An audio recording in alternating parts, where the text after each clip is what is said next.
Hi, my name is Quanasia, and welcome to my book corner where I talk to you about books or a series that I recently read. Today we have a duet called Heartstring Duet by Zander.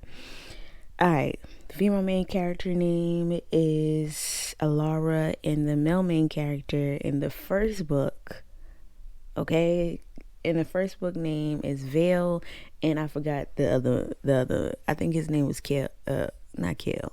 It it was some child. And it starts off with meeting Elara. Okay, there's apparently this thing called rot or some shit spreading across the kingdom, and her father had it, and then her brother got it, and her family is called grave diggers. Right, they were called grave diggers because they basically prepared the body and dug a grave and buried people. Okay, they were definitely, yeah, they were given, they did the funeral home, they had a funeral home in the cemetery. That's what it was given. But anyways, her daddy was sick, her brother was getting sick, and then the mama was slowly getting sick as well. She was the only one that wasn't sick, right? And then one time they was at the grave digging and putting somebody back in the grave, and she happened to meet some nigga that was wearing a suit, and she said, "You look a little bit too nice to be around here talking to people." And she was wondering why her mama didn't see him, I guess. But anyways, he ends up popping up again, and it's like, "I have a proposition for you. You need to go to the kingdom, you need to go to the palace, and the king is sick. Okay, he's dying with rot, and you need to go to him, and you need to make sure he okay. Basically, you need to nurse him back to health, right?" And she asked the guy name was Vale. She asked what his name was. He said his name was Vale. She's like, "That's a place, that's not your name." And he's like, "But that's my name, right?" So she like, "I bet. However, good sir, why you want me out of everybody to go there?" And he basically was like, "Because I think, you are somebody that he could use. So just go to the kingdom, and then you could I'll tell your mama and your family and carry on that you gonna send the money back, okay?" So she's like, "I bet, say no more," right? So she goes to the palace, and she meets the palace is basically overrun with rot too. Okay, everybody dying off, and she meets the headmistress, and not the headmistress, child, and I think her name was Miss Humphrey or something like that, right? So anyways, Miss Humphrey, that's probably was not her name, but I'm gonna say her name was Miss Humphrey because I'm not going back to see what her name was. So anyways, Miss Humphrey, child, was like, "Okay, you gonna go over here to his majesty, and he ain't all that nice, but you gotta do what you gotta do. He done ran some people off." So she goes in there and she sees Kyle, and she's like trying to get him to drink water, and he don't want her to drink water, and he's got the rot going on. He's sitting there rotting away, and he takes a knife and busts one of his little pimples he had, and it had maggots in it, and it basically flew on her face. And baby, when I say she almost flipped the fuck out, she got the fuck from out of there. And then Vale came to her and was like, "Listen, you gotta go back in there," right? So she's like, "Nah, this nigga is rude as fuck, and he threw his fucking pus maggots on me, so no, fuck that nigga." And he's like, "Nah, you gotta go back in there, cause like you need to help him. Like the rot is not going to go away until he does what the fuck he needs to do." Now, Vale had already told her that the reason why the kingdom is going through rot is because he won't sacrifice his queen. Now, apparently the first king to ever get the crown had offed Death's bestie, or aka somebody he saw as his father, and so to retaliate against the king, he put a curse on the crown.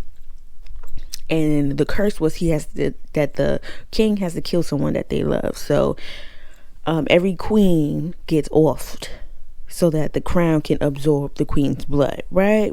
Anyways, so Kyle refuses to do it. Right. So she's trying to help him, and he's slowly getting better, and he's starting to like Alara, but Alara has already started hunching on Vale. That's her man, that's her thing. She starts liking him, but he's trying to no, step away. Anyways, she comes to the conclusion that is her, that's his brother, right? Because she comes to find out that there was a queen before Kael's mama, right? And she's like, okay, I keep hearing that they had created that the king had gifted the queen a greenhouse filled with flowers, right? But Kael's mama, supposedly Marie, I think her name was Moira, was allergic to anything that grows, basically. So why the fuck would the king gift her that, right? Come to find out, she's like, oh, there was another queen that had another prince, and that prince obviously is Vale, and Vale decides to go along with it. She doesn't understand who Vale is, right? So I'm like, oh shit, Vale's a prince this whole time. That's why he dressed nice, and he was basically leaning into the lie, like, oh yeah, I didn't, the kingdom, I wanted the crown myself, but Kael stole the crown because of his anger, and he gave me his hand-me-downs, so I'm wearing his hand-me-downs. Like, he was leaning into it, child, right? So she's like, oh, that's crazy. Like, now she's looking at Kael a little bit different, but she's like, nah, something is off because this nigga lied to me, right? So she's talking to Kael, and Kael was like, oh, so that motherfucker got you thinking that he's my brother? That nigga ain't my brother. That's death, girl. Like, yeah, that's death. And so then she starts thinking back, like, okay, he always needed the curtains closed. He couldn't like step out into the moonlight, and yeah, like she's starting to put two and two. And every single time she would go looking for him, she couldn't find him. And when she asked people if they knew him, and they would be like, no, ain't no stewardess. Now the reason why she thought that he was a prince, because she was asking for the stewardess Vale, and it was like, ain't no stewardess named Vale, bitch. We don't got no stewardess. Everybody is sick, child. Everybody's dying. So she thought, okay, so he was the prince. But come to find out, because of Kael told her, he is dead. That's death, child. Death, right? So she's like, holy shit, I just fucked on this nigga. Like, came all in me and everything. Like, that was death? Nah, that couldn't be death. Right. So Kael is like, he thought he found a way to break the curse, but that's not actually the way to break the curse, right? So, I don't think I even mentioned book one. Book one is called Crown Me Dead. Okay, boom. Is this book one? Yeah, Crown Me Dead. Okay, boom. So she's like, okay, so what's going on here, right? Anyways, Kael's like, I bet, I know you don't like me, but anyways, you got it off me, and then you got to take the crown because he already likes you, right? So you have to get Death to like you so that you can use his blood to take the crown, take his heartstring, because apparently the Death has a heart, which, okay, and he used some of his heartstrings to embed into the crown, which is the reason why everybody got it off the queens. Okay, and then Kael let him know that his mother was the other queen they was talking about, but he ain't really fuck with her. That's what it seemed like. And Moira came along, and that's who he decided to be his mama. He ain't really fuck with the first queen like that. So he had to witness both of his mamas, basically the actual one, the biological one, and the one that really became his mama, get killed. All right, so this boy traumatized. Anyways, she ends up off of him, right? Now the mama, before he gets off though, Kael has the father died, right? So she's sad because she couldn't go back. So he's like, hey, I'll bring your mama and your brother, right? But the brother is sickly, child. So they bring them, and they finally get here. And he's like, wow. So the brother goes, if I die in this palace, bitch, I'm haunting you. Okay, that's what is going to happen. She starts laughing, and a key, and a key, right? Boom. Anyway, she ends up offering Kael, right? She ends up taking on the crown. All right. And Death is like, bitch, what did you do? Also, she tricks him into being able to see his natural form, and she gets scared and she runs away, whatever. Anyway, second book, Crown Me Yours. Okay, boom. This one kind of hurt my heart a little bit, okay, because it was too much going on. It's too much going on. But anyways, so the second book, she got the crown on her head, child. Death is still going on everywhere. She goes to an orphanage. All the kids is dying away. uh it's just sad, right? So she's still trying to figure out how to get the crowd together. So she thinks stabbing him and taking a little bit of his blood is gonna do it. Baby, it didn't do nothing. Okay, the crowd it didn't do shit, right? So she's like, she finds the original basically of the tale to say how she could get the crown to get come off or some shit. She sends it with a priest because it was in the old language. She ain't know what the fuck it was talking about. So the priest finally comes to her, right, and tells her, okay, bitch, it's saying that the death has to take on a wife. Okay, death has to take on a wife, fall in love with her, and she can give him his heartstring back. That's how that works. We basically heal him. Now we through book 1 and book 2, his heart has been healing back. He just needed the third one, which was the crown, right? So anyways, her brother ends up dying in book 2. That had me crying because the mama, she damn near wanted to fucking, in black families, or I'm gonna say, because I'm black, so I can only talk about black people. So in black families, there's always that one auntie, like when the granddaddy died and she want to go in the, hop in the grave. It was like that. She damn near wanted to hop in the grave with her damn son. She was like, it's not natural for a parent to be burying their child. And I was like, girl, oh my gosh, it was so sad. And then Alara was so sad because she thought she was saving her brother, and the mother and her wasn't there because they were away. And he was trying to tell her to go to her brother, and she was like, no, he's still healthy, like, no, you can't take him away from me. She ends up passing out, and the brother ends up dying, and she's just going through it, right? Everybody's grieving, the mom is grieving. It was just a whole bunch going on. She had to dig the grave because there was nobody else to help dig the grave because everybody was dying off and everybody was sick, right? Boom.